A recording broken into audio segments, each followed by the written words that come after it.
Bismillahirrahmanirrahim. Assalamu alaikum.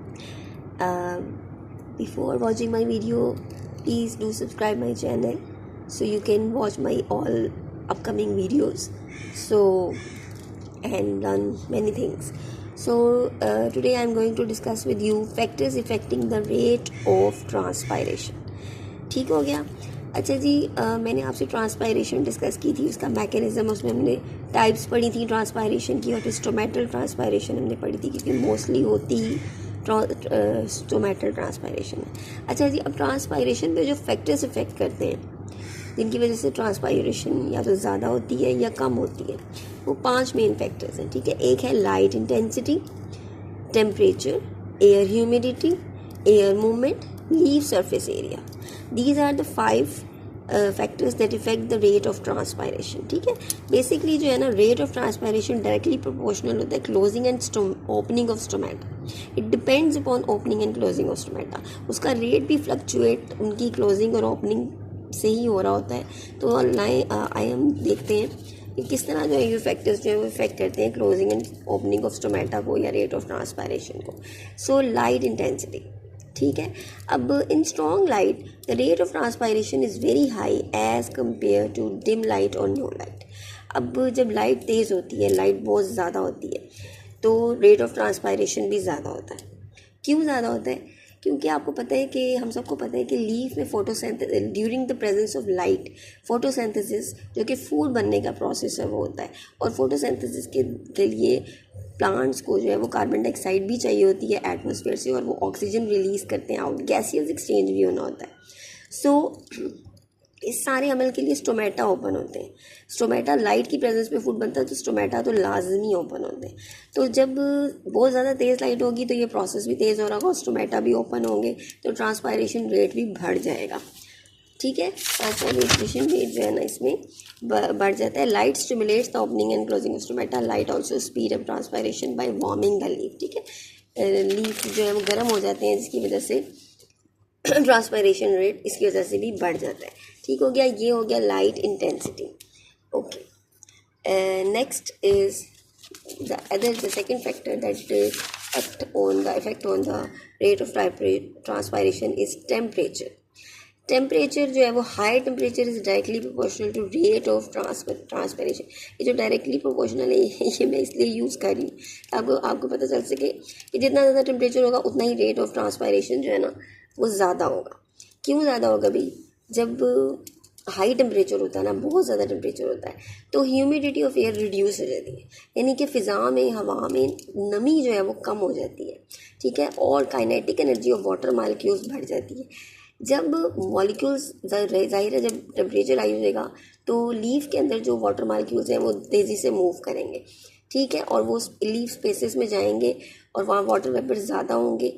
तो क्योंकि बाहर ह्यूमिडिटी कम होगी, पानी के वेपर्स कम होंगे, तो वो डिफ्यूजन उनकी फटाफट होगी और वो हाई कंसनट्रेशन से लोअर की तरफ जाएंगे और बाहर जो है ना अवेपोरेट हो जाएंगे. ठीक है, अवेपोरेशन का प्रोसेस बढ़ जाएगा, इसकी वजह से जो है ना ट्रांसपायरेशन रेट बढ़ जाएगा.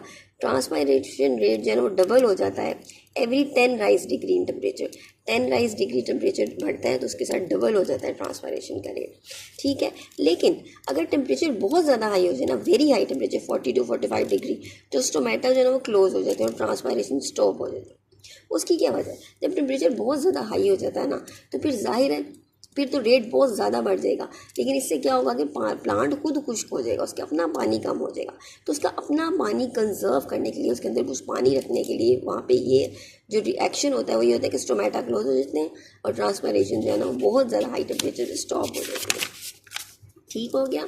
So number 3 is air humidity. Air humidity is another factor that act on rate of transpiration. अब ये है inversely proportional. I am using the chemistry terms, directly proportional and inversely proportional. Inversely proportional का मतलब है कि ये अगर air humidity ज़्यादा होगी तो रेट ऑफ ट्रांसपायरेशन कम हो जाएगा, अगर एयर ह्यूमिडिटी कम होगी तो रेट ऑफ ट्रांसपायरेशन ज़्यादा हो जाएगा.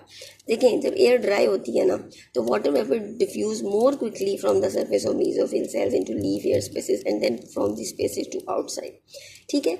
जब बाहर नमी कम होगी, हवा खुश्क होगी, तो फिर अंदर से लीफ के अंदर से वाटर वेपर फटाफट क्विकली डिफ्यूज़ होंगे आउट, एवेपोरेट होंगे बाहर की तरफ, ठीक है। तो जाहिर है जब एवेपोरेशन तेज़ होगी तो ट्रांसपायरेशन रेट बढ़ेगा, और ये तब होगा जब ह्यूमिडिटी अंदर बाहर कम होगी। लेकिन जब एयर ह्यूमिडिटी बाहर ज़्यादा होगी, नमी ज़्यादा होगी, वाटर वेपर्स बाहर ज़्यादा होंगे, तो फिर जो है ना वो जाहिर है डिफ्यूजन का प्रोसेस कम होगा, उसका रेट कम हो जाएगा, क्योंकि अंदर तो कम होंगे और बाहर ज़्यादा होंगे, तो ये डिफ्यूजन में बाहर ज़्यादा से चीज़ कम की तरफ आती है, तो कम से ज़्यादा की तरफ नहीं जाती, तो डिफ्यूजन रेट स्लो हो जाएगा वाटर वेपर्स का एयर लीफ स्पेसिस की तरफ।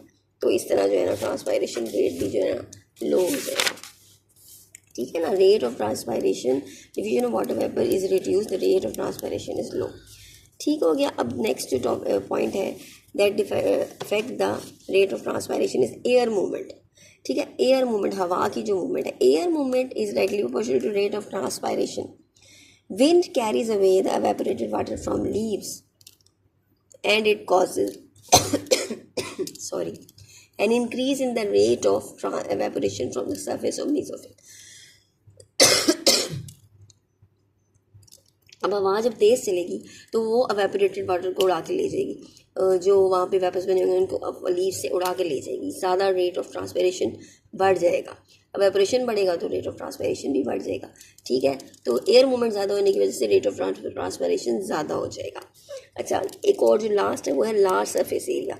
जितना सरफेस एरिया ज़्यादा होगा लीफ का उतना ट्रांसपायरेशन रेट ज़्यादा होगा, क्योंकि जितना सरफेस एरिया ज़्यादा होगा उतने स्टोमेटा ज़्यादा होंगे, जितने स्टोमेटा ज़्यादा होंगे उतना ट्रांसपायरेशन रेट ज़्यादा होगा। So these are all factors that depend that effect on rate of transpiration. Hope you have understood. Thank you. Allah Hafiz.